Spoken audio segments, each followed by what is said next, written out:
आप सभी का स्वागत है Bhuvan service centre official YouTube channel पर। आज के इस लेक्चर के माध्यम से जेएसएससी द्वारा जारी एक विज्ञापन झारखंड इंटरमीडिएट स्तरीय संयुक्त प्रतियोगिता परीक्षा 2026 से संबंधित आप सभी को संपूर्ण जानकारी दी जाएगी। इसमें एक विभिन्न पॉइंट को देखने के बाद एक महत्वपूर्ण फॉल्ट प्राप्त हुआ है जो कि त्रुटि है। उस त्रुटि को संशोधन करने की आवश्यकता है। सभी उम्मीदवार को इस पर ध्यान देने की आवश्यकता है। झारखंड में विभिन्न प्रकार के यूट्यूब चैनल के माध्यम से आप सभी को ये जानकारी प्राप्त हो गई है कि झारखंड सरकार द्वारा स्वास्थ्य विभाग में एक वैकेंसी को जारी किया गया है, लेकिन इस वैकेंसी में त्रुटि क्या है उसको अभी तक किसी ने नहीं दिखाया है। उस पॉइंट को सभी को पकड़ना है और देखना भी है, एनालिसिस भी करना है और हल भी करना है। क्या है समस्या उसको हम एक्सप्लेन करेंगे। तो प्रत्येक पॉइंट को पहले हम एक्सप्लेन करते हैं और जो त्रुटि है उस त्रुटि को दूर किया जाएगा। तो उसमें सभी उम्मीदवार को देखने की आवश्यकता है कि क्या त्रुटि है उसको हम बताएंगे और कैसे संशोधन होगा उसका भी प्रक्रिया को हम बताएंगे। ठीक है, तो ध्यान से बने रहें सभी उम्मीदवार और सभी जानकारी को प्राप्त कर लें। ठीक है, जो भी इंपॉर्टेंट पॉइंट है इस नोटिफिकेशन में सभी पॉइंट को हम बताएंगे और उस त्रुटि को भी एक्सप्लेन करेंगे जो कि अभी तक किसी भी यूट्यूबर ने आप सभी को साझा नहीं किया है। ठीक है, सभी तो वीडियो लेक्चर क्रिएट कर दिया है, जानकारी प्राप्त हो जाता है उम्मीदवार को कि इंटरमीडिएट लेवल का एक वैकेंसी को जारी किया गया है जेएसएससी के माध्यम से, लेकिन उस त्रुटि को अभी तक कोई जान नहीं पाए हैं। तो उसको जानने का प्रयास करते हैं हम सभी। इसमें मुख्य रूप से 6 प्रकार के पद हैं। ठीक है, हम पदों का नाम को एक एक करके हम एक्सप्लेन करते हैं। पहले आप सभी पद के नाम को सुने और बाकी जो भी उसकी विवरणी है उन सभी विवरणी को भी हम डिटेल में एक्सप्लेन करते हैं। उसके बाद उस त्रुटि को हम बताएंगे जो त्रुटि इस विज्ञापन में मेंशन है। ठीक है, पदनाम को सबसे पहले सुने। स्वास्थ्य पर्यवेक्षक स्वास्थ्य निदेशालय। दूसरा नंबर पद है करणीय क्षेत्रीय अन्वेषक योजना एवं विकास विभाग अर्थ एवं सांख्यिकी निदेशालय। नेक्स्ट पोस्ट है बहुउद्देश्य स्वास्थ्य कार्यकर्ता स्वास्थ्य चिकित्सा शिक्षा एवं परिवार कल्याण विभाग। चौथा नंबर पोस्ट है वेटनरी सहायक चिकित्सा सहायक नगर विकास विभाग एवं आवास विभाग। नेक्स्ट 5वां नंबर पोस्ट है कीट संग्रहकर्ता स्वास्थ्य निदेशालय। नेक्स्ट पोस्ट है मत्स्यिकी तकनीकी सहायक कृषि पशुपालन एवं सहकारिता विभाग मत्स्य प्रभाग। ठीक है, ये 6 प्रकार के पद हैं। टोटल पदों की संख्या 326 है। ठीक है, एक एक करके हम एक्सप्लेन करते जा रहे हैं, सभी ध्यान से सुनते जाएंगे। पद के आधार पर आप सभी की वेतनमान क्या होगा और एजुकेशन क्वालिफिकेशन क्या चाहिए उसको जान लें। ठीक है, जो भी विवरणी है उसको हम डिटेल में बताते हैं। संपूर्ण चीजों को हम लेकर चलेंगे ताकि सभी जानकारी भी प्राप्त हो और जो मेजर इशू है उस इशू को भी आप सभी जान पाए। स्वास्थ्य पर्यवेक्षक स्वास्थ्य निदेशालय, इस पोस्ट में जो भी कैंडिडेट अपनी सेवा देंगे चयन होने के बाद तो आप सभी को 2400 ग्रेड पे के आधार पर वेतनमान दिया जाएगा। ठीक है, इसमें जो भी एस्पिरेंट अप्लाई करेंगे तो उन सभी एस्पिरेंट के पास एजुकेशन क्वालिफिकेशन मान्यता प्राप्त संस्थान से +2 विज्ञान यानी साइंस स्ट्रीम से आप सभी की एजुकेशन क्वालिफिकेशन होनी चाहिए या फिर आईएससी इंटरमीडिएट ऑफ साइंस परीक्षा उत्तीर्ण। ठीक है, इसमें किसी प्रकार की परसेंटेज की बाध्यता नहीं है कि आपका इतना परसेंट होना आवश्यक है, 60% 50%। ठीक है, कुछ भी इसमें मेंशन नहीं किया गया है, यानी आप सिर्फ पास आउट हैं तो इसके लिए एलिजिबल हैं। ठीक है, एज क्राइटेरिया पर भी हम जाएंगे। प्रत्येक पॉइंट को शॉर्ट में ही हम इसमें एक्सप्लेन कर रहे हैं ताकि कम समय में अधिक चीजें आप सभी को जानकारी प्राप्त हो सके। करणीय क्षेत्रीय अन्वेषक योजना एवं विकास विभाग अर्थ एवं सांख्यिकी निदेशालय। वेतनमान आपको 2000 ग्रेड पे के आधार पर दिया जाएगा। शैक्षणिक योग्यता मान्यता प्राप्त संस्थान से इंटरमीडिएट अथवा +2 गणित सहित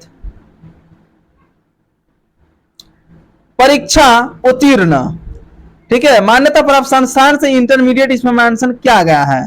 और एक ऑब्लिक देखे यानी अथवा +2 गणित सहित परीक्षा उत्तीर्ण। ठीक है, नेक्स्ट है बहुउद्देश्य स्वास्थ्य कार्यकर्ता, स्वास्थ्य चिकित्सा शिक्षा एवं परिवार कल्याण विभाग।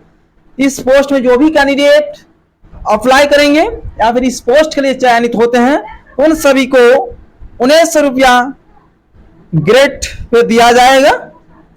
मान्यता प्राप्त संस्थान से +2 विज्ञान या ISC परीक्षा उत्तीर्ण होना आवश्यक है एजुकेशन क्वालिफिकेशन के तौर पर।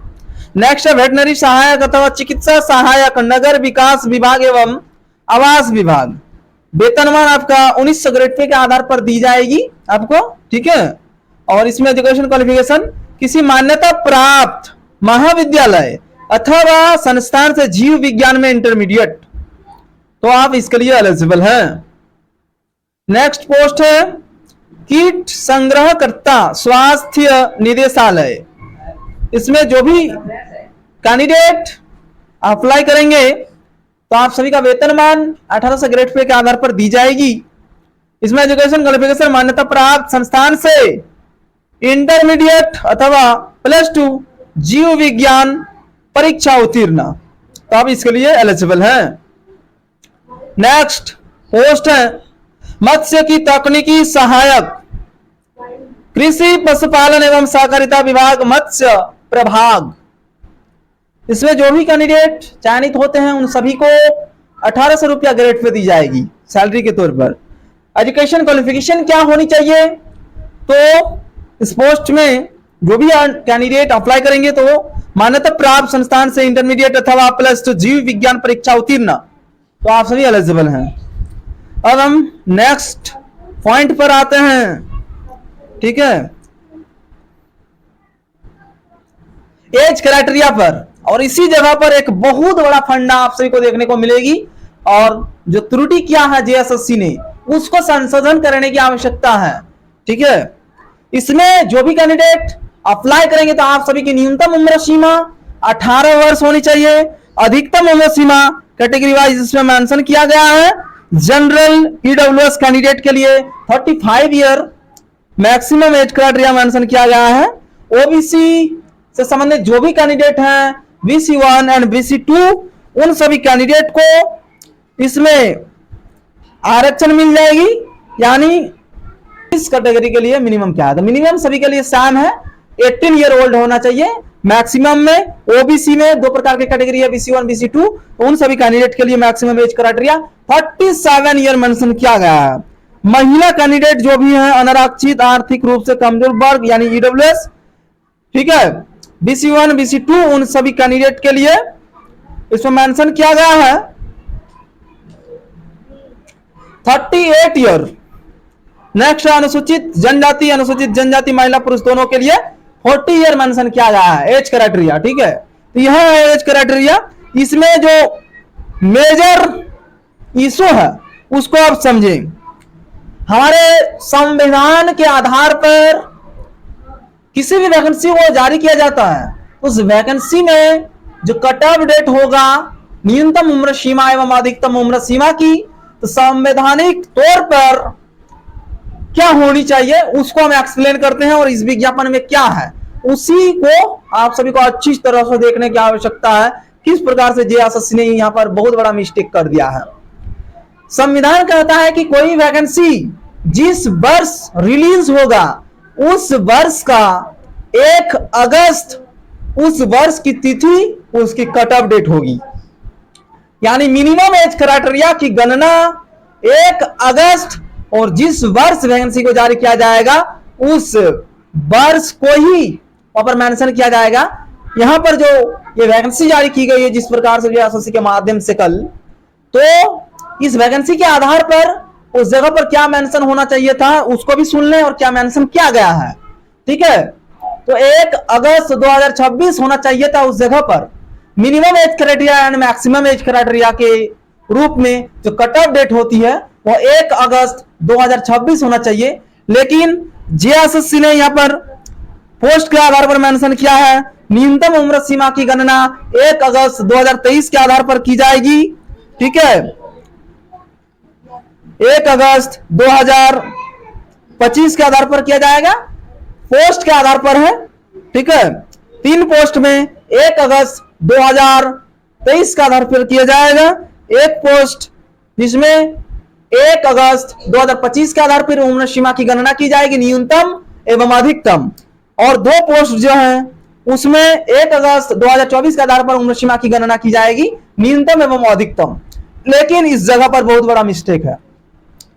जिस प्रकार से झारखंड में नियमित रूप से वैकेंसी नहीं आती है, उसको देखते हुए अधिकतम उम्र सीमा में उम्मीदवार को आप छूट दे सकते हैं, लेकिन मिनिमम एज क्राइटेरिया के रूप में यह कट ऑफ डेट गलत है, क्योंकि संविधान कहता है कि कोई वैकेंसी जिस वर्ष रिलीज होगा उसी वर्ष की 1 अगस्त की तिथि उसकी कट ऑफ डेट होगी। यानी न्यूनतम उम्र सीमा की गणना 1 अगस्त 2026 के आधार पर किया जाना चाहिए, ना कि 1 अगस्त 2023 के आधार पर। आप अधिकतम उम्र सीमा के तौर पर 1 अगस्त 2023 मेंशन करेंगे तो उसमें लगभग 3 साल का उम्मीदवार को एक्स्ट्रा उसमें छूट मिल जाएगा। लेकिन अधिकतम में तो छूट मिल रहा है, लेकिन जो न्यूनतम उम्र सीमा यानी 1 अगस्त 2023 के आधार पर आप गणना कीजिएगा, तो अभी हाल फिलहाल में जिस भी कैंडिडेट का 18 प्लस हो रहा है, ठीक है, मान लीजिए किसी कैंडिडेट का 2026 में ही 18 प्लस हो रहा है, वो ऐसे कैंडिडेट तो इसमें वंचित हो रहे हैं। उस पॉइंट को देखते हुए जेएसएससी को इसमें संशोधन करने की आवश्यकता है, उम्र सीमा की गणना वाले पॉइंट पर। ठीक है, क्या क्या पोस्ट है वो तो आप सभी जान चुके हैं। अप्लाई प्रोसेस कब से आप सभी की स्टार्ट होगी, कब क्लोज होगी, उससे संबंधित आप सभी को एक नोटिस प्रोवाइड कर दी गई है। ठीक है, फिर भी एक बार हम एक्सप्लेन कर देंगे, आप सभी को चिंता करने की आवश्यकता नहीं है। अभी रिसेंटली ये वैकेंसी की अप्लाई प्रोसेस स्टार्ट नहीं हो रही है। ठीक है, जुलाई माह में इसकी आवेदन प्रक्रिया शुरू होगी और अगस्त में आवेदन प्रक्रिया इसकी समापन है। ठीक है, उससे संबंधित नोटिस आप सभी को प्रोवाइड किया गया है, आप सभी को चिंता करने की आवश्यकता नहीं है। तो हम यही कहना चाहते हैं जेएसएससी को कि अधिकतम उम्र सीमा में जिस प्रकार से आप छूट दिए हैं 3 साल का, लेकिन मिनिमम उम्र सीमा की गणना 1 अगस्त 2023 के आधार पर कैसे किया जाएगा, ये गलत नीति है, उसको संशोधन करने की आवश्यकता है। वहां पर 1 अगस्त 2026 होना चाहिए। सभी 6 प्रकार का जो पोस्ट है, ठीक है, तो इसमें 3 प्रकार का कट ऑफ डेट मेंशन है, 2023, 2024 और 2025। तो ये चीज नहीं होनी चाहिए। आप अधिकतम उम्र सीमा में जो भी रिलैक्सेशन देंगे उम्मीदवार को दीजिए, उसमें कोई दिक्कत नहीं है झारखंडी को, लेकिन न्यूनतम उम्र सीमा की गणना के लिए 1 अगस्त 2026 कट ऑफ डेट होना चाहिए। यही झारखंड सरकार से वर्तमान समय पर हमारी मांग है और जेएसएससी को भी ये करना होगा, अन्यथा की स्थिति में सभी छात्र द्वारा जेएसएससी के खिलाफ फिर कोर्ट केस किया जाएगा, तब फिर समझ में आएगा, फिर उसको चेंज किया जाएगा। तो अगर इसको शॉर्टकट में देखा जाए तो जेएसएससी को एक नोटिस जारी करनी चाहिए अभी, और न्यूनतम उम्र सीमा की गणना 1 अगस्त 2026 के आधार पर किया जाना है। और मैक्सिमम एज क्राइटेरिया के रूप में आप इसमें छूट दिए हैं। ठीक है कि झारखंड में नियमित रूप से बहाली नहीं होती है, इसलिए झारखंड के विद्यार्थी को आप छूट दिए हैं, ठीक है, वो हम मानते हैं, लेकिन अधिकतम ठीक है, न्यूनतम उम्र सीमा वाले कैंडिडेट को आप वंचित कर रहे हैं, उसको 1 अगस्त 2026 किया जाए। ठीक है, यह है सूचना। 6 प्रकार के पोस्ट हैं। इंटरमीडिएट लेवल का आप सभी को इसमें क्वालिफिकेशन धारण करना अनिवार्य है। आप सभी इसमें निश्चित रूप से जो भी कैंडिडेट इंटरमीडिएट की एजुकेशन को धारण करते हैं, सभी उम्मीदवार इसमें आवेदन करेंगे। ठीक है, आगे की सभी प्रक्रियाएं इसी चैनल के माध्यम से आप सभी को उपलब्ध कराई जाएगी। ज्वाइनिंग तक आप सभी के साथ हैं हम, कैंडिडेट जुड़े रहेंगे चैनल से। ठीक है, जो भी न्यू विजिट किए हैं तो चैनल को सब्सक्राइब करके बेल आइकन को प्रेस करके रखेंगे, ताकि आगे की सभी वीडियो लेक्चर आप सभी तक पहुंचते रहेंगे। ठीक है, रजिस्ट्रेशन करने के लिए 20 जुलाई से लेकर 19 अगस्त 2026 तक आप सभी इसमें अप्लाई कर पाएंगे। ठीक है, परीक्षा शुल्क भुगतान करने की तिथि इसमें मेंशन किया गया है 20 अगस्त की मध्य रात्रि तक। ठीक है, ये सूचनाएं हैं। इसमें आप सभी की एग्जामिनेशन पैटर्न 2 प्रकार की एग्जामिनेशन है, प्रीलिम्स एंड मेंस। ये लेक्चर लंबा होगा, इसलिए एग्जामिनेशन पैटर्न पर एक आप सभी को डिटेल फॉर्म में एक वीडियो लेक्चर प्रोवाइड की जाएगी, और सिलेबस भी आप सभी को डिटेल में एक्सप्लेन किया जाएगा, किस प्रकार से आप सभी अध्ययन करेंगे ताकि